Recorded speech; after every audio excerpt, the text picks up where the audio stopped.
ഇന്നൊരു ചോദ്യമില്ല, ഇന്നൊരു കഥയാണ്. ഈ കഥയ്ക്കകത്ത് തന്നെ ഒരുപാട് ചോദ്യങ്ങളുണ്ട്.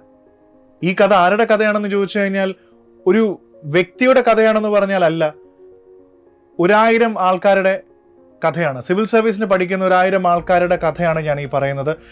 ഇത് കേൾക്കുന്ന പലരിലും ഒരു തോന്നലുണ്ടായേക്കാം, ഇത് എൻ്റെ കഥയാണോ എന്ന് ചിലപ്പോൾ നിങ്ങൾക്ക് തോന്നിയേക്കാം. സോ ഡെഫിനറ്റ്ലി വളരെ റെലവെൻ്റ് ആയിട്ടുള്ള ഒരു കഥയാണ് ഡിസ്കസ് ചെയ്യുന്നത്.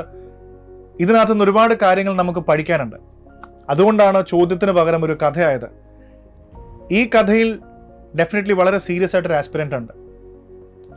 ഇദ്ദേഹം വളരെ നന്നായി സിവിൽ സർവീസിനെ അപ്രോച്ച് ചെയ്യുകയും വളരെ സീരിയസ് ആയി സിവിൽ സർവീസിന് പഠിക്കുന്ന ഒരാളായിരുന്നു. ആൻഡ് പഠിക്കുന്ന സമയത്തും അല്ലെങ്കിൽ ആ ഒരു ടൈമിൽ എല്ലാവരും വിചാരിച്ചു ഇദ്ദേഹമാണ് സിവിൽ സർവീസ് ഉറപ്പായിട്ടും പാസ്സാവാൻ പോകുന്നത്. എന്തായാലും ആദ്യത്തെ 20 റാങ്കുകളിൽ തന്നെ പ്രതീക്ഷിക്കാവുന്ന ഒരു കാൻഡിഡേറ്റ് ആണെന്ന് എല്ലാവരും വിചാരിച്ചിരുന്നു. പക്ഷെ എല്ലാവരെയും ഞെട്ടിച്ചുകൊണ്ട് ഇദ്ദേഹം ഒരിക്കലും പ്രിലിമിനറി പരീക്ഷ പാസ്സാവുന്നില്ല. ആദ്യത്തെ വട്ടം കഴിഞ്ഞു, രണ്ടാമത്തെ വട്ടം കഴിഞ്ഞു. ഇദ്ദേഹം മെയിൻസിലും എഴുത്തിലും ഒക്കെ വളരെയധികം ഇന്റലിജന്റ് ആയിട്ടൊരു വ്യക്തിയാണ്. അല്ലെങ്കിൽ ഇന്റർവ്യൂവിനൊക്കെ പോയിരുന്നെങ്കിൽ ഉറപ്പായിട്ടും വളരെ നന്നായി പെർഫോം ചെയ്യുന്ന ഒരാളാണ്. പക്ഷേ പലപ്പോഴും ഇത്രയും ഇന്റലിജന്റ് ആയിട്ടും ഇത്രയും ഫോക്കസ്ഡ് ആയിട്ടും ഒരിക്കൽ പോലും ഇദ്ദേഹത്തിന് പ്രിലിമിനറി പരീക്ഷ പാസ്സാവാൻ സാധിക്കുന്നില്ല. അതിൽ തന്നെ ഉണ്ട് എന്താണ് ആ ഡിഫിക്കൽറ്റി എന്നുള്ളത് ഒന്ന് ആലോചിച്ച് നോക്കൂ. അതുകൊണ്ടാണ് ഞാൻ ആദ്യമേ പറഞ്ഞത്, ഇതൊരാളുടെ കഥയല്ല, സിവിൽ സർവീസസിന് തയ്യാറെടുക്കുന്ന 1000ങ്ങളുടെ കഥയാണ്. ഇത്തരത്തിലുള്ള ഒരുപാട് പേരെ ഒരു മെന്റർ എന്ന രീതിയിൽ ഞാൻ പരിചയപ്പെട്ടിട്ടുണ്ട്. ഇവരെയൊക്കെ അടുത്തു നിന്നും ദൂരെ നിന്നും ഒക്കെ ഒരുപാട് ഒബ്സർവ് ചെയ്തതിന് ശേഷം കുറച്ച് കാര്യങ്ങൾ എനിക്ക് മനസ്സിലായിട്ടുണ്ട്. കാരണം ഇന്റലിജൻസ് ആണ് പലപ്പോഴും എല്ലാവരുടെയും ഒരു തോട്ട് പ്രോസസ്സ് എന്ന രീതിയിൽ ഏറ്റവും നല്ലതാണ്.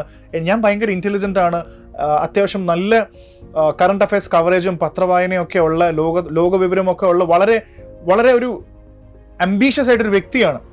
പക്ഷെ പലപ്പോഴും നമ്മളൊരു കാര്യം മനസ്സിലാക്കേണ്ടത്, ഇതൊരു പരീക്ഷയാണ്. പ്രത്യേകിച്ച് പ്രിലിമിനറി പരീക്ഷയെക്കുറിച്ച് പറയുമ്പോൾ നമുക്കറിയാം ഏതാണ്ട് 10 ലക്ഷത്തോളം ആൾക്കാർ ഇന്ത്യയിൽ എഴുതുന്നതിൽ 9,90,000 പേര്, അതായത് വളരെ കുറച്ച് എലിമിനേറ്റഡ് ആയി പോവുകയാണ്. ആകെ 10,000 12,000 പേര് മാത്രം ഈ പ്രിലിമിനറി പരീക്ഷ പാസ്സാവുന്നുള്ളൂ. അപ്പോൾ ഇത് പ്യുവർലി ഒരു പരീക്ഷയാണ്. ഈ പരീക്ഷയ്ക്ക് ഒരു ഫോർമാറ്റ് ഉണ്ട്.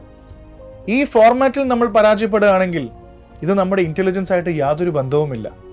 ഇത് പ്യുവർലി സംഭവിക്കുന്നത് പ്രാക്ടീസിന്റെ ഒരു പ്രോബ്ലമാണ്. നമ്മൾ പ്രാക്ടീസ് ചെയ്യുന്നില്ല, അല്ലെങ്കിൽ ഈ പറയുന്ന ആസ്പിരൻസ് ആരും അവരുടെ ഇന്റലിജൻസ് ലെവലിനൊത്ത് അവർ പ്രാക്ടീസ് ചെയ്യുന്നില്ല.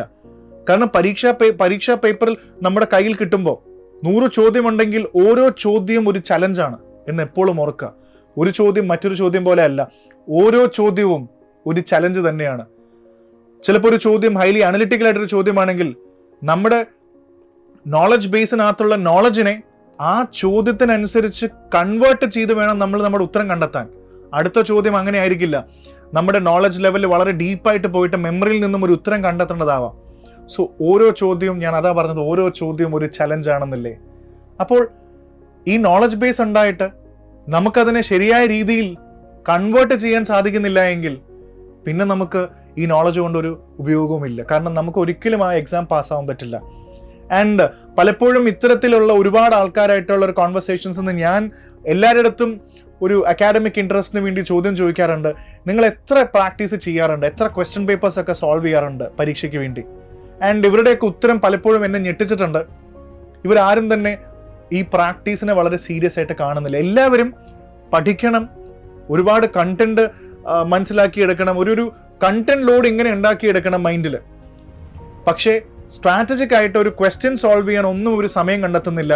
പ്രിലിമിനറി പരീക്ഷ പാസ്സാവണമെങ്കിൽ ഉറപ്പായിട്ടും ഇതൊരു സ്ട്രാറ്റജിയാണ്. മൾട്ടിപ്പിൾ ചോയ്സ് ക്വസ്റ്റ്യൻസ് സോൾവ് ചെയ്ത് തന്നെ നമ്മൾ പഠിക്കണം. ആ ഒരു പ്രാക്ടീസിലൂടെയാണ് എങ്ങനെ നമ്മുടെ നോളജിനെ അപ്ലൈ ചെയ്യാൻ പറ്റുന്നു എന്നുള്ളത്, അതിൻ്റെ ഒരു സ്പീഡ് കൂട്ടുക എന്നുള്ളത് വളരെ കൃത്യമായിട്ട് പ്രാക്ടീസിൽ തന്നെയാണ് നമുക്ക് ചെയ്യാൻ സാധിക്കുന്നത്. സോ ഇത്തരത്തിൽ പരാജയപ്പെട്ടിട്ടുള്ള ഒരുപാട് പേരോട് ഞാൻ പലപ്പോഴും ചോദിച്ചിട്ടുണ്ട്, നിങ്ങൾക്ക് കുറച്ചും കൂടെ നന്നായി പ്രാക്ടീസ് ചെയ്തിരുന്നെങ്കിൽ അത് എത്താമായിരുന്നല്ലോ എന്ന ചോദ്യം. പക്ഷേ അവിടെയാണ് എനിക്ക് രണ്ടാമതായിട്ട് വളരെ വളരെ വളരെ ഇമ്പോർട്ടൻ്റ് ആയിട്ടൊരു കാര്യം സംസാരിക്കാനുള്ളത്. അതെന്ന് പറയുന്നത്, പലപ്പോഴും നമ്മൾ ചെയ്യുന്ന എന്താണെന്ന് വെച്ചാൽ V run away from the problem. നമ്മൾ എന്താണോ നമുക്ക് ഇഷ്ടമല്ലാത്തത്, നമുക്ക് ബുദ്ധിമുട്ടായിട്ട് തോന്നുന്ന കാര്യം, അതിൽ നിന്നും പലപ്പോഴും വി റൺ അവേ, ഓടി ഒളിക്കുകയാണ് സാധാരണ മനുഷ്യൻ ചെയ്യുന്നത്. ഇപ്പോൾ പ്രിലിമിനറി എക്സാം സോൾവ് ചെയ്യാൻ എനിക്ക് ഇത്ര ഇൻ്റലിജൻസ് ഉണ്ട്, കഴിവുണ്ട്, പക്ഷേ എനിക്ക് ആ പ്രാക്ടീസ് ഇഷ്ടമല്ല, എനിക്ക് എന്തുകൊണ്ടോ ആ ചോദ്യങ്ങൾ സോൾവ് ചെയ്യാൻ സാധിക്കുന്നില്ല, എനിക്കത് എൻ്റെ ബ്രെയിൻ അത് പിടിച്ചെടുക്കാൻ പറ്റുന്നില്ല. അപ്പം ഞാൻ പ്രാക്ടീസ് ചെയ്യുന്നതിന് മുമ്പ് തന്നെ പതുക്കെ ഡ്രോപ്പ് ചെയ്യണം, അതിൽ നിന്ന് ഒളിച്ചോടുകയാണ്. എന്തുകൊണ്ട്? You are hoping for a miracle. പരീക്ഷാ ദിവസത്തിൽ പ്രിലിമിനറി പരീക്ഷ ചെയ്യുന്ന സമയത്ത് എന്തോ ഒരു മാജിക്, ഒരു മിറാക്കിൾ സംഭവിച്ച് നമ്മൾ ഈ എക്സാം പാസ്സാവും എന്നുള്ള ഒരു തെറ്റിദ്ധാരണയുടെ പുറത്താണ് ഇന്ത്യയിൽ ആയിരക്കണക്കിന് ആസ്പിരൻസ് പ്രിപ്പയർ ചെയ്യുന്നത്.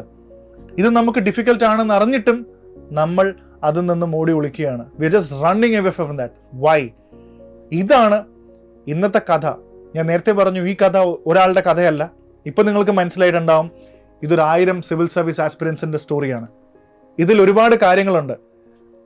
കഥയുടെ അവസാനത്തിൽ എന്താണ് മോറൽ ഓഫ് ദ സ്റ്റോറി എന്ന് ചോദിച്ചു കഴിഞ്ഞാൽ, always find out your problem.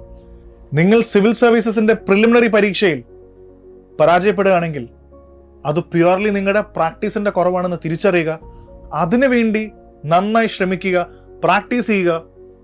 ഞാൻ കണ്ടിട്ടുണ്ട് ഒരുപാട് ആസ്പിരൻസ് ഒരു ദിവസം മിനിമം ഒരു 15-20 ചോദ്യങ്ങൾ, MCQ ചോദ്യങ്ങൾ സോൾവ് ചെയ്യാതെ അവർ ഉറങ്ങാറില്ല. That is a determination. They don't go to sleep without solving at least 20 or 15 questions. They make sure that they practise. ആ ഡിറ്റർമിനേഷൻ ആണ് ഇവിടെ ഏറ്റവും വലിയ ഇമ്പോർട്ടൻസ്. അത് പലപ്പോഴും നമുക്ക് ചെയ്യാൻ പറ്റാത്തത് കൊണ്ടാണ് ഇതിങ്ങനെ സംഭവിക്കുന്നത്. സോ ഇത്തരത്തിൽ അപ്പോൾ കഥ ഡെഫിനറ്റ്ലി ഇവിടെ ഒരു പരിസമാപ്തിയിലെത്തി നിൽക്കുകയാണ്. പക്ഷേ ഇതിനകത്തുനിന്ന് പഠിക്കാൻ ഒരുപാട് കാരണങ്ങളുണ്ട്.